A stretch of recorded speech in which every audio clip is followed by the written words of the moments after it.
పెళ్ళికి ముందు సెక్స్ మీద అవగాహన ఉండాలండి. ఈ అవగాహన అనేది లేకపోవడం వల్ల యంగ్ చిల్డ్రన్లో, అంటే పెళ్ళి కాక ముందే టీనేజర్స్ కానీ లేదా ఎర్లీ 20s పిల్లలు కానీ అన్వాంటెడ్ ప్రెగ్నెన్సీస్ చూస్తున్నాము. సో ఈ సేఫ్టీ మెథడ్స్ వాడకపోవడం తెలియక వాడట్లేదండి. సో ఇలాంటి సిచ్యువేషన్లో అన్వాంటెడ్ డిజీజెస్ కూడా, సెక్స్ ద్వారా ట్రాన్స్మిట్ అయ్యే ఇన్ఫెక్షన్స్ చాలా ఉంటాయండి.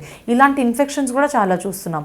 సో అవగాహన ఉంటే ఈ ప్రాబ్లం ఎదుర్కోవచ్చండి. ఎందుకంటే మనం 100%గా పెళ్ళికి ముందు సెక్స్ అనేది ప్రివెంట్ చేయలేము, అవాయిడ్ చేయలేము. కాబట్టి వీ కెనాట్ రెస్ట్రిక్ట్ 100%. సో ఇలాంటి సిచ్యువేషన్స్లో అవగాహన ఉంటే అట్లీస్ట్ సేఫ్ సెక్స్ ప్రాక్టీసెస్ జరుగుతాయండి.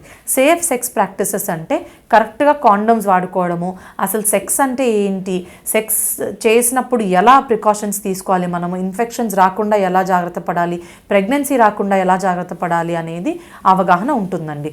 సో కాండమ్స్ వాడుకోవాలని ఈ మధ్య పెళ్ళికి ముందు అందరికి కూడా అవేర్నెస్ ఉంది అండి. కానీ కాండమ్స్ కరెక్ట్గా ఎలా వాడుకోవాలి, కొన్ని ఇన్ఫెక్షన్స్ కాండమ్స్ వాడినా కూడా వచ్చే రిస్క్ ఉంటుంది, వాటిని ఎలా కనిపెట్టడం, ఇలాంటివన్నీ వీటి మీద అవగాహన ఉండాలండి. సో ఈ అవగాహన ఎలా తెలియపరచాలి అంటే కాలేజెస్లో కానీ ఇట్లా ఆన్లైన్ బ్లాగ్స్లో కానీ ఈ సేఫ్ సెక్స్ ప్రాక్టీసెస్ మీద చాలా వీడియోస్ జరుగుతూ ఉంటాయండి.